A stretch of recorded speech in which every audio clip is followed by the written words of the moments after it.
Olá, queridos alunos, tudo bem? Hoje vou revisar com vocês a questão do sujeito e do predicado, certo? Preparei uns slides para facilitar e não tomar muito do nosso tempo, porque nós já estudamos isso presencialmente. Agora, nesse distanciamento social, eu quero rever esse conteúdo com vocês antes de iniciarmos a correção das atividades do nosso livro didático, ok? Então, vamos lá, pessoal. Eu sei que existem sujeitos que aparecem explícitos na frase. Quando o meu sujeito aparece na frase, ele só pode ser classificado de duas formas. Ou eu vou dizer que ele é um sujeito simples, SS, foi assim que a gente combinou de abreviar, ou eu vou dizer que ele é um sujeito composto, SC, conforme nós acordamos em aula. O meu sujeito simples possui apenas um núcleo. Já o meu sujeito composto vai possuir mais de um núcleo. Para quem está esquecidinho do que seria esse núcleo, vamos tentar trabalhar aqui juntos, tá? Vou dizer aqui um título, tipos de sujeito. Então, se eu tenho a frase, a diretora conversou com os alunos. Primeira coisa, eu tenho que identificar o meu verbo na frase. Nós já estudamos a primeira, a segunda e a terceira conjugação. Aqui eu tenho o verbo conversar, primeira conjugação. Eu aprendi o quê? Que para identificar o sujeito, eu pergunto o que ou quem para o meu sujeito, para o meu verbo, perdão. Então, aqui eu tenho a diretora conversou com os alunos, já sei quem é o meu verbo.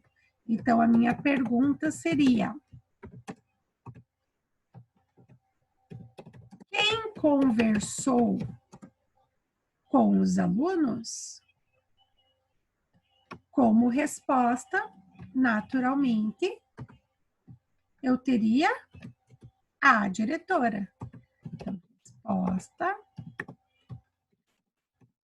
a diretora. Quando eu respondo a diretora, eu tenho que pensar qual a palavra mais importante nesse sujeito. Se é a ou diretora, ou se as duas palavras são fundamentais para a compreensão da mensagem.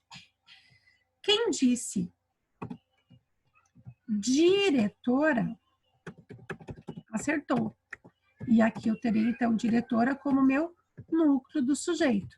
Nós combinamos que eu vou chamar de NS o meu núcleo do sujeito.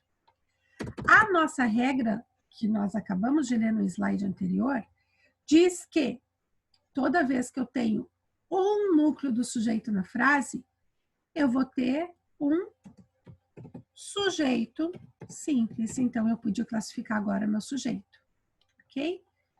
Outro exemplo que eu posso dar para vocês aqui.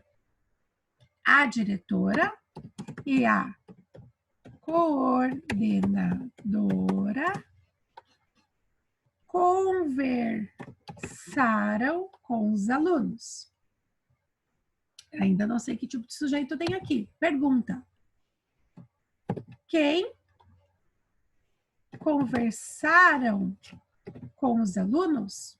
Olha que eu coloquei entre aspas, né? Porque eu naturalmente diria, quem conversou com os alunos? Ah, a diretora e a coordenadora que conversaram com os alunos. Então, eu vou perguntar, quem conversaram com os alunos para facilitar eu identificar corretamente o meu verbo. Então, aqui como resposta, quem conversaram com os alunos? A diretora e a coordenadora. Então, qual a palavra mais importante desse sujeito? Diretora, coordenadora ou tudo que tem aqui é importante? Quem disse diretora e coordenadora, acertou. Então, aqui eu tenho um exemplo com mais de um núcleo do sujeito. Dois núcleos do sujeito para essa frase. E a minha regra diz que se eu tenho mais de um núcleo do sujeito, eu vou ter um sujeito composto. Facinho, né, galera? Então, retomando o nosso slide lá, quando o meu sujeito aparece na frase, eu vou ter um sujeito simples, se ele possuir apenas um núcleo, ou eu vou ter um sujeito composto se ele apresenta mais de um núcleo. Pode ser 2, 3, 4, 5, 10, não interessa, tá? Quando o meu sujeito não aparece na frase, eu posso ter um sujeito desinencial. Por que sujeito desinencial? Porque eu consigo identificá-lo apenas através da minha conjugação verbal. Eu dei aqui o exemplo, ó, estudar, ar, primeira conjugação, vencer, segunda conjugação, progredir, ir, terceira conjugação.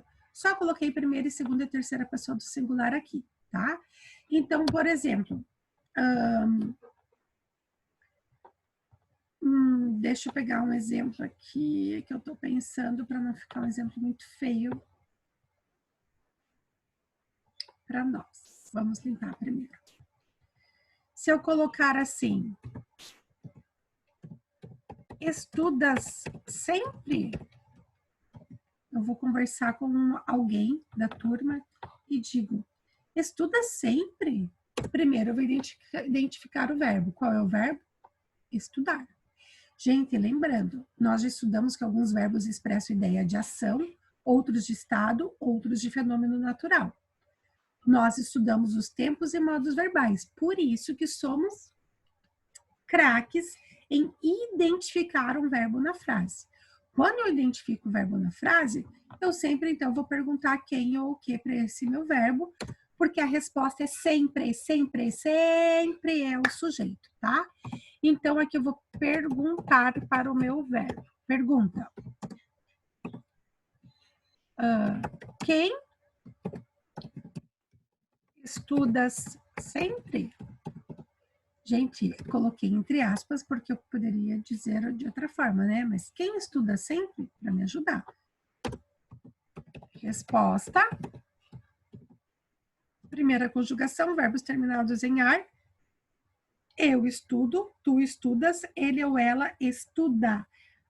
As é a minha desinência verbal do presente do indicativo, certo? Então, aqui eu vou ter como resposta tu. Eu vou ter tu. Tu estudas sempre. Então, o pronome sujeito aqui, ele está implícito pela conjugação verbal.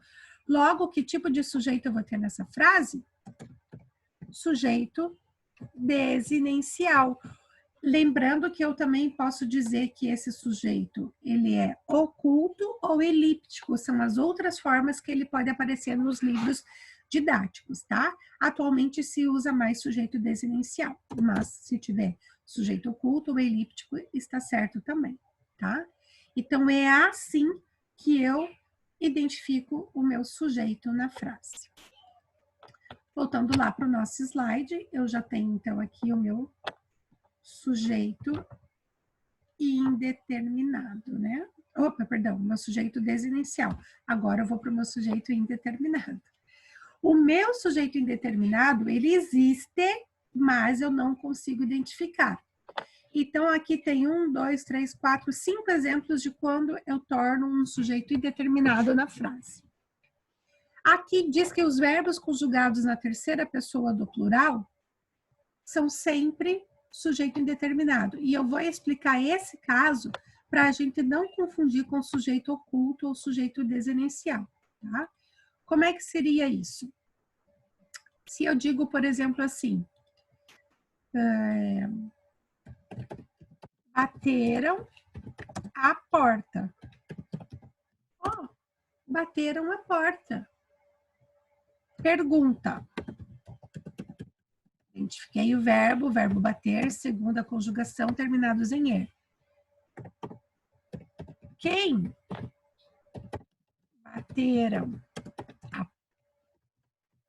a porta?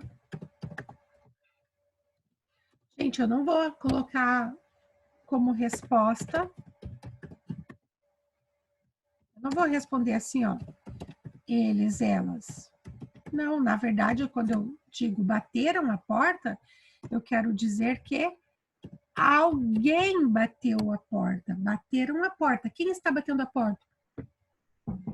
Bateram a porta. Quem está batendo a porta? Não sei, gente. Eu tenho que abrir a minha porta para saber se é meu vizinho, meu companheiro, meu amigo, minhas amigas, meus pais. Eu não sei se é uma, duas, três pessoas, eu não sei. Então, quando eu digo bateram a porta, na verdade, eu estou dizendo alguém está batendo a porta, ok? Então, eu vou ter, segundo a gramática da língua portuguesa, um sujeito indeterminado, porque existe alguém batendo a porta. Eu só não sei dizer quem está a bater a minha porta, tá bom? Então, esse é um jeito. Outro exemplo que eu vou dar aqui, não vou dar muitos, só para a gente poder lembrar, vende-se a casa. Com certeza tem alguém vendendo a casa, né, gente? Porque a casa não iria se vender sozinha, né? Então, vende-se a casa. Ai, gente, hoje eu tô meio pesteado. Ai, só um pouquinho, acho que eu vou espirrar. Ai, vida de professora não é fácil. Vamos lá. Como diz a música, não pode parar, vamos seguir o barco. Então, ali, vende-se a casa. Olha que eu escrevi aqui, ó. Pergunta, ainda bem que eu vi.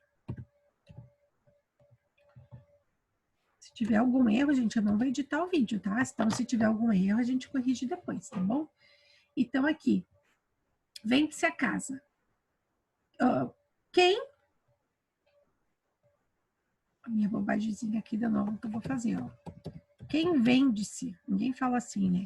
Quem vende-se a casa? Gente, eu sei que alguém está vendendo a casa, tá? Alguém aí do outro lado, de repente, está dizendo assim, o proprietário, o dono. De repente, eu tenho um corretor amigo, tenho uma casa para venda e digo, fulano, você vende a minha casa? Eu vendo, ok. Então, eu não sei dizer quem vende a casa, eu só sei dizer que a casa está à venda. Então, quando eu tenho o pronome se, ele vai indeterminar o sujeito. Eu sei que a casa está sendo vendida, mas eu não sei por quem. Quem está, de fato, vendendo a casa, tá? Então, o pronome indeterminado, é isso que eu quero, o pronome não, o sujeito indeterminado, eu quero deixar gravado isso na mente de vocês, que ele existe, mas ele, além de não aparecer na frase, eu não consigo identificar. Então, ele é um sujeito indeterminado. Diferente da oração sem sujeito. Porque a oração de sujeito, aqui eu tenho 1, 2, 3, 4 exemplos sobre oração sem sujeito. E como seria? Esse eu vou fazer de forma oral mesmo, não vou escrever lá. Fenômenos da natureza. Se eu digo, choveu ontem, verbo chover. Identifiquei. Agora, quem choveu ontem? A chuva choveu ontem. Ninguém vai falar isso. Então, o verbo chover é impessoal. Se eu digo choveu ontem, todo mundo vai saber que caiu uma chuvinha ontem. Tá legal, galera? Então, é assim. E eu vou deixar só esse exemplo aqui para nós, para não tomar muito do nosso tempo, porque isso tudo nós já estudamos em aula, né? Isso aqui é só uma maneira de nós revisarmos, porque agora eu vou para a segunda parte do vídeo, que é fazer a correção do nosso livro didático. Ok, galera? Muito feliz de encontrar vocês, mesmo que seja dessa forma. Beijão, forte abraço, até mais!